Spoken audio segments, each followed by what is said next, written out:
लुधियाना से कलकत्ते तक का सफर हिफाजती इक़दामात को मलहूज़ खातिर रखते हुए हमने निहायत खामोशी से तय किया। इस दौरान अशोक को मुख्तलिफ स्टेशनों पर उसके पुरस्कार साथी मिलते और अगले सफर से मुताल्लिक हिदायत देते रहे। यूं तो भारत में अलहदगी पसंद तहरीकें हमेशा से ही ज़ेरे अताब रही हैं, लेकिन नक्सलबाड़ियों के मुताल्लिक सरकार का रवैया कुछ ज्यादा ही सख्त था। फिर चारू माजूमदार की मौत ने तहरीक की एक तरह से कमर तोड़कर रख दी, लेकिन किसी न किसी तरह उसके बाहौसला कारकुनों ने अभी तक उसे संभाले रखा था। नक्सलबाड़ियों की सही सरगर्मियां बंगाल, मद्रास और बिहार के अजला में देखने को मिलती थीं, क्योंकि यहाँ पहले से अलहदगी पसंद तंजीमें उनकी मुकम्मल पुष्टपनाही कर रही थीं। बंगाल में तो ये तहरीक खासी मुस्तहकम थी, जबकि मद्रास में उसे DMK तहरीक की हमदर्दियां हासिल थीं और बिहार से मुल्हिका दूसरे सरहदी अजला में ये लोग मिजोरम और नागालैंड वगैरह के साथ काम करते थे। रेलवे स्टेशन से हम लोग बड़ी बाजार में चले आए थे। हमें स्टेशन पर लेने कोई नहीं आया था, अलबत्ता 3 स्टेशन पहले अशोक को अगला प्रोग्राम दे दिया गया था।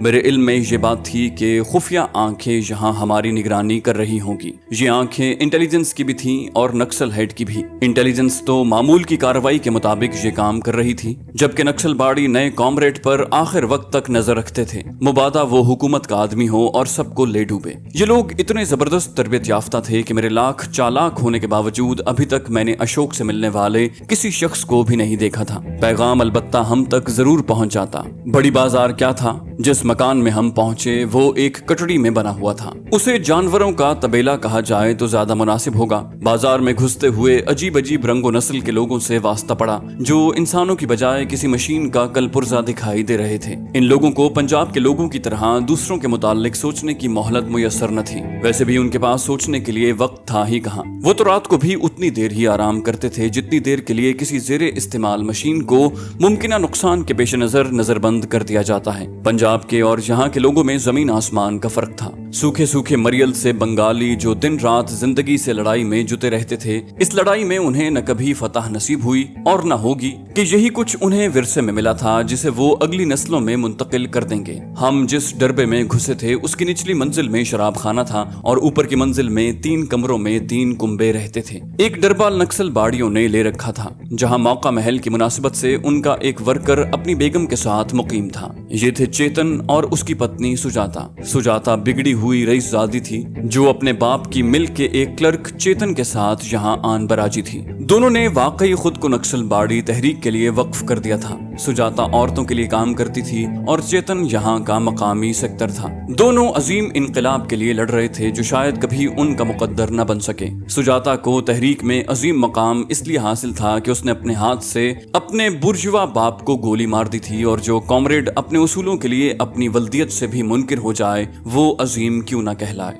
उसको ज्यादा अहमियत इसलिए भी हासिल थी कि उसने कभी किसी कॉमरेड को नाराज होने का मौका नहीं दिया था। सुजाता के दरवाजे हर किसी के लिए खुले थे। वो इंसानी पस्तियों की इंतहा में गिर चुकी थी, जहां अखलाकियात का जनाजा निकल जाता है और मजहब, माशरत, अखलाक वगैरह लाजानी सी चीजें बनकर रह जाती हैं। सुजाता दिल्ली की रहने वाली और पुलिस को मतलूब थी। वो यहाँ पिछले 2 साल से अपना नाम और शख्सियत बदल कर कयाम पजीर थी। उसके हाथ और लोगों के खून में भी यकीनन रंगे होंगे, लेकिन उनका इल्म किसी को नहीं था। उसके बाप वाली भी बात इसलिए बताई जाती कि दूसरे कॉमरेड इनकलाब के रास्ते पर चलने वाली इस महावीर कॉमरेड जैसे नजरियात अपनाएं जो बनफ्से नफीस उनमें मौजूद थी, क्योंकि बकौल उनके इनकलाब का हुसूल तभी मुमकिन है जब हम तमाम रिश्तों को भुलाकर सिर्फ इनकलाबी रिश्ता अपना लें, जिसे सुजाता ने खूब अपनाया था। कटड़ी में दाखिल होते ही शराब की बदबू मेरे नथनों में घुस आई थी। पहले पहल तो मुझे ऐसी जगहों से सख्त वहशत होती, लेकिन भारत में चूंकि कदम कदम पर ऐसे ही माहौल से वास्ता पड़ता है, इसलिए अब मैंने ज़हनी तौर पर इन हालात से मसालेहत कर ली थी और चंद लम्हों के बाद ऐसी जगहों पर लानत भेजकर मैं फिर नॉर्मल हो जाता था। तब मुझे ये एहसास नहीं हो पाता था कि मैं यहाँ कोई गैर मरई मखलूक बनकर आया हूँ, बल्कि मैं खुद को भी उसी माहौल में और उसी में बसने वाले लोगों का एक हिस्सा जानने लगता था। डरबे पर हमारा इस्तकबाल चेतन ने किया। हेलो कॉमरेड कहकर उसने गर्मजोशी से हमसे मुसाफा किया। अभी हम बमुश्किल बैठ ही पाए थे कि सीढ़ियों से कदमों की चाप सुनाई दी और चंद लम्हों बाद होंठों में सिगरेट दबाए मेरे सामने बिगड़ी हुई रईसजादी खड़ी थी। उसकी आंखें नशे से सुर्ख हो रही थीं। जिस पुरानी वज़ाक़ता के सोफे पर हम बैठे थे उसके सामने एक कोने में रखी तपाई पर शराब की आधी खाली बोतल और ग्लास भी मौजूद था, जिसके भभूके उसके मुंह से उठ रहे थे। उसने इस्तफहामिया नजरों से चेतन की तरफ देखा, जिसने आंखों ही आंखों में कुछ इशारा किया और जवाब में सुजाता ने भी उससे कुछ ज्यादा ही सरगर्मी से कॉमरेड कहकर हम दोनों से बारी बारी मुसाफा किया। अशोक भी शायद मेरी तरह उन दोनों के लिए अजनबी था, लेकिन जहाँ के दूसरे लोग जिन्हें पंजाब में काम करने का मौका मिला था इससे अच्छी तरह आगाह थे। इसीलिए चेतन ने उसका खैर मकदम इस तरह किया था जैसे वो सीनियर कॉमरेड का किया करते थे। मेरे मुतालिक इतलात पहले ही से यहाँ पहुंच चुकी थी। उसके अलावा भी यहाँ ज्यादातर नए फंसाए गए या खुद फंसे हुए कारकुन ही आते थे और बड़ी बाजार के इस मकान को ट्रेनिंग सेंटर का मकाम हासिल था। मुसलसल सफर ने हमें थका डाला था, इसीलिए नाश्ता करते ही उसी कमरे के एक कोने में लगे लकड़ी के एक तख्त पोश पर आड़े तिरछे होकर सो रहे। मेरी आंख तो जल्द ही खुल गई, जबकि अशोक अभी तक गहरी नींद सो रहा था। सुजाता और चेतन दोनों कमरे में मौजूद नहीं थे। मैं एक तौलिया कंधे पर रख कर नीचे गया और शराब खाने के कोने में लगे नलके पर मुंह हाथ धोकर दोबारा वापस आया तो चेतन वहां मौजूद था। वो कुछ परेशान नजर आ रहा था। उसने बड़ी बेतकल्लुफी से मेरे कंधे पर हाथ मारा। कहाँ गायब हो गए थे भाई? मैंने कहा मुंह हाथ धोने गया था, सोचा घूम फिर कर कलकत्ता ही देख लूं। मैंने तौलिया एक तरफ लटकाते हुए जवाब दिया। उसने करीबन हंसते हुए कहा, मैं तो समझा था भाग गए डर के मारे। मैंने कहा कॉमरेड, मैं भागने के लिए यहाँ नहीं आया। मेरे लहजे की संजीदगी ने चेतन को भी संजीदा कर दिया। इस असना में सुजाता भी वहां आ गई। अब वो नॉर्मल नजर आती थी। उसने चेतन के इशारे पर एक स्टव पर चाय के लिए पानी रख दिया और चेतन ने अपना काम संभाल लिया। सबसे पहले तो उसने अजीम इनकलाब की खूबियां गिनवानी शुरू की, फिर कुछ हिफाजती इक़दामात से आगाह किया और ये खुसूसी हिदायत की कि जहां किसी कॉमरेड को सिवाय अपने काम के और कुछ नहीं बताना, ना ही किसी के मुताल्लिक जानने की कोशिश करना। मुझे सिर्फ इन्हीं बातों या मालूमात पर इक्तिफा करना था जो तहरीक की तरफ से मुझे फराहम की जाती। खुद से कुछ जानने की कोशिश करना या ज्यादा चालाक बनना जुर्म था। ऐसी कोई भी हरकत सरजद होने पर अवामी अदालत इनकलाब की राह से हटने वाले या रोड़े अटकाने वाले के खिलाफ कार्रवाई करती थी और उसका हर फैसला कबूल करना पड़ता था, खा वो कितना ही सख्त क्यों ना हो। अपने उसूल ज़वाबित मुख्तसरन बताकर उसने मेरी तवज्जो कुछ सुर्ख जिल्दों वाली किताब की तरफ दिलाई और बताया कि हर इनकलाबी का फर्ज है कि वो इनका मुताला करे। चेतन वाकई कामयाब वर्कर था। उसका बात समझाने का अंदाज कुछ इस किस्म का था कि सुनने वाले को ये कभी महसूस नहीं होता था कि उसे डराया या धमकाया जा रहा है, जबकि वो सब कुछ कह गुजरता था। चेतन की इजाजत से मैं शहर देखने बाहर आ गया। उसने सुजाता को अपने साथ ले जाने की पेशकश की, लेकिन मैंने उसका शुक्रिया अदा किया और कहा कि मैं अकेला ही जाऊंगा। सुजाता ने इस पेशकश को ठुकराने पर अजीब सी नजरों से मेरी तरफ देखा। न जाने क्यों शाम को 5 बजे वापस आने का वादा करके मैं रवाना हो गया। कलकत्ता भी उस वक्त जाग गया था। दरियाए हिगली के किनारे आबाद इस शहर के लाखों मकीनों में से अक्सर बेशतर अपने धंधों के लिए घरों से बाहर आ गए थे। इसी हुजूम में मैं भी सड़कों पर मटर गश्त करने लगा। मैदान से होता हुआ लोअर चित रोड पर आ गया और वहां से घूमता घुमाता आखिर जकरिया स्ट्रीट की तरफ आ निकला, जहां ज्यादातर आबादी मुसलमानों की थी। एक बड़ी सी सराय के नजदीक लोगों के हुजूम ने मेरे पांव पकड़ लिए थे। मैं वहीं रुक गया, देखूं तमाशा क्या है, और वो नजारा देखकर मेरा दिल खून के आंसू रोने लगा। चंद बंगाली नौजवान लड़कियों को लोगों ने घेरे में ले रखा था। ये वो बदकिस्मत मशरकी पाकिस्तान की मुसलमान लड़कियां थीं जो अपने अहले खाना के साथ भारतीय प्रोपेगेंडे का शिकार होकर यहाँ चली आई थीं। पहले तो ये लोग सरहदी अजला में लगे शरणार्थी कैंपों में आते थे, फिर सियालदा से होते हुए कलकत्ता की तरफ निकल जाते थे, क्योंकि शरणार्थियों के नाम पर हासिल होने वाली मकामी और बैनुल अक़वामी इमदाद भारतीय सरकार खुद हजम कर जाती थी या मुक्ति बाहिनी की भेंट चढ़ा दी जाती और इन बदनसीबों को अपना पेट भरने के लिए कलकत्ते का ही रुख करना पड़ता। कलकत्ते में उनके लिए जिंदा रहने का सिर्फ एक ही रास्ता था कि वो अपनी इज्जत बेचें या फिर भूखे मर जाएं, क्योंकि एक सोचे समझे मंसूबे के तहत उन्हें मजदूरी करने के मौके नहीं दिए जाते थे, ताकि ये बदबख्त लोग इतने मजबूर हो जाएं कि अपने हाथों अपनी गैरत को सूली पर चढ़ा दें। पहले पहल तो ये बदकिस्मत कुंबे अपने साथ लाया हुआ मालो मता औने पौने दामों बेच कर जिंदगी बसर करते, और जब ज़ाते राह खत्म हो जाता तो अफलास के हाथों मजबूर होकर ये मकरूह धंधा अपना लेते। जमाना गुलामी में शायद इस तरह कनीजों और गुलामों की मंडियां लगती थीं, जिनका नजारा यहाँ देखने में आ रहा था। मकरूह चेहरों वाले चाणक्य के खबीस चेले खा जाने वाली नजरों से उनका जायजा लेते, उन्हें टटोल टटोल कर उनकी कीमत का तयन करते, कीमत चुकाते और बेकसी की इन तस्वीरों को बगल में दबाकर अपनी राह लेते। इज्जतों का ये कौड़ियों के मोल नीलाम कैसा अंदोहनाक अलमिया था, इसका अहाता अल्फाज में मुमकिन नहीं। हैरत तो इस बात पर होती थी कि आखिर शरणार्थियों को भारतीय हुकूमत ने अपने शहरों में आने जाने की इजाजत क्यों दे रखी थी। हालात ने अब ये साबित कर दिया था कि ये सब कुछ एक सोचे समझे मंसूबे के तहत किया जा रहा था। किसी कौम को जलीलो ख्वार करना मकसूद हो तो हमला आवर कौमें सबसे पहले दुश्मन की बहू बेटियों की इस्मत पर डाका जनी करती हैं, उन्हें बेगैरत बनाकर उनके तशख़्ख़ुस में दरारें डाली जाती हैं और किरदारों में ऐसे शगाफ बनाए जाते हैं कि वो जब चाहें इन दरारों में से दखल अंदाजी कर सकें। इस मदाखलत पर मगलूब कुछ नहीं कह पाते,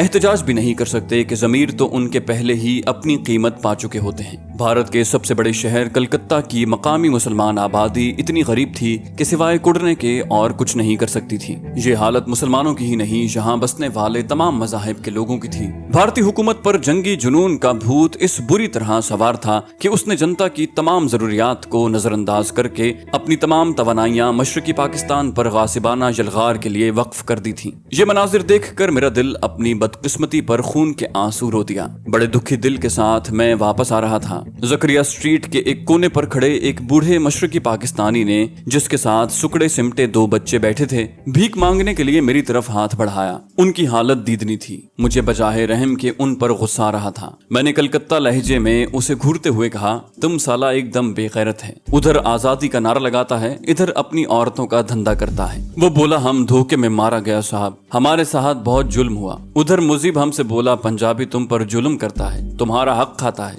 इधर इंदिरा हुकूमत हमसे बोला, हम तुम्हें भात देगा, तुम्हें बचा लेगा, तुम पंजाबियों से लड़ो। साहब हमें मुजीब और इंदिरा ने मार डाला। साहब हम बेगैरत नहीं, हम बुज़दिल भी नहीं है, हमें तो अपनों ने मार डाला। वो करीबन सिसकियां लेकर रोने लगा। बूढ़ा मांझी मेरे सामने हाथ फैलाए नदामत के आंसू बहा रहा था। लेकिन मेरे सामने उस समय पूर्वी पाकिस्तान उभर आया, जहाँ की सुनहरी रेत पूरी आबोताब से चमक उठती थी और जहाँ की मिट्टी से सर निकालने वाले पटसन के रेशे मेरी आंखों को खीरा करने लगे थे। जहाँ के लहलहाते खेतों में दूर दूर तक बिछी हुई धान की फसलें मुझे शौक नजारा देने लगी थी और जहाँ उस वक्त आफताब तुलू हो रहा था। सुनहरी और रुपहली आफताबी किरणें किस शौक से दरियाओं पर हद निगाह तक फैली हुई जमीन पर सोना बखेर रही थी। या खुदा, कैसा प्यारा लगता है ये सुनहरी देश। मेरे होंठों पर जब ये फिक्रा लरजने लगा तो मेरी आंखें मांझी से दो चार हो गईं। उसके हाथ बदस्तूर मेरा दिल टटोलने की कोशिश कर रहे थे। मैं भी फटी फटी नजरों से उस बूढ़े मांझी को देख रहा था, जिसके हाथों में अब भी तूफान का सीना चीरने की सकत थी, लेकिन जिसे बेदस्तोपा करके उसके लीडरों ने चाणक्य के खूंखार भेड़ियों के सामने लाकर फेंक दिया था और वो इफरीतों की तरह उनसे लिपटे उनका खून चूस कर अपनी अजली प्यास बुझा रहे थे। मेरी आंखों में आंसू झिलमिलाने लगे, लेकिन मैं इतना मजबूर था कि उनके सामने रो भी न सका। मुबादा कोई सीआईडी वाला मेरी इस हरकत से मुझे मुश्तबा न समझ ले। मैं तो अपने पूर्व पाकिस्तान के मांझी से ये भी न कह सका कि बदबख्तो अब भी वक्त है, अपनों में वापस पलट जाओ, सिर्फ वही तुम्हारे लिए अमान है, वरना दुनिया का कोई गोशा तुम्हारे लिए महफूज नहीं। अपनी डार से बिछड़ जाने वाली कूंजें करगसों का शिकार बन जाया करती हैं। बस चुपचाप जेब में हाथ डाला और 100 रुपए का नोट उसकी मुट्ठी में थमाकर तेजी से आगे बढ़ गया। मैं कुछ ज्यादा ही जज्बाती हो गया था और ये बात मेरे पेशे के उसूलों से लग्गा नहीं खाती थी। जल्द ही मैंने अपने आप पर काबू पा लिया। घर लौटने से पहले अपने मकामी दोस्तों से राब्ता कायम करके उन्हें अपने ठिकाने से आगाह भी कर दिया और जरूरी हिदायत भी हासिल कर ली। लेकिन जब चेतन के यहाँ पहुंचा तो एक कांटा बदस्तूर मेरे दिल में पैवस्त था और वो था मशरकी पाकिस्तान की बहनों की रहम तलब निगाहें, मेरी बदनसीब बहनों की बदनसीब फरियादें। 5 बजे के करीब एक और शख्सियत का नुज़ूल हुआ। ये बिस्वास था, उन लोगों का मकामी लीडर। बिस्वास ने भी मुसाफा करने में खासी गर्मजोशी दिखाई थी। फिर मेरे देखते ही देखते वहाँ 5-6 और नौजवान इकट्ठे हो गए। ये सब मेरी तरह अंडर ट्रेनिंग थे। बिस्वास और चेतन ने हमें करीबन 1 घंटे तक कम्युनिज्म पर लेक्चर दिया। बादल नखास्ता मुझे भी दूसरों की तरह उनकी उल्टी सीधी सुननी पड़ी। बादजा हमने सुजाता की बनाई हुई चाय जहर मार की। दौरान लेक्चर तो किसी को आंख झपकने की भी इजाजत नहीं, लेकिन उसके बाद कॉमरेड सुजाता से बेहुदा मजाक करने लगे थे। बिस्वास चला गया तो उसके बाद एक एक करके बाकी लोग भी चले गए। मैं और अशोक शाम ढलने के बाद सुजाता की मायत में वहां से चले आए। सुजाता हमें कलकत्ता के तंगो तारीक मोहल्लों और पुरताफुन गलियों में घुमाती बिलाखिर एक बिल्डिंग के सामने ले आई, जिसमें कम से कम 50 कुंबे मुकीम थे। उसी के कोने में एक कमरा हमारे लिए मौजूद था। मेरे रवैये ने उसे कुछ उलझन में मुब्तला कर दिया था, जिसका इजहार उसकी मुख्तलिफ हरकत से हो रहा था। अशोक अलबत्ता उसे खासा एंजॉय कर रहा था। एक बात जो मैंने अब तक खास तौर से नोट की थी वो ये कि ये लोग ज्यादातर गुंजान आबाद इलाकों में ठिकाना करते थे, वरना उमूमन सुनने में यही आता था कि ऐसी तंजीमें उजाड़ और वीरान मकामात पर बसेरा रखती हैं। मैंने उन लोगों से कह दिया था कि मैं यहाँ एक सेल्स एजेंट की हैसियत से क़याम कर रहा हूँ और अपने उसूलों के मुताबिक वो लोग किसी की प्राइवेट लाइफ में दखल भी नहीं देते थे।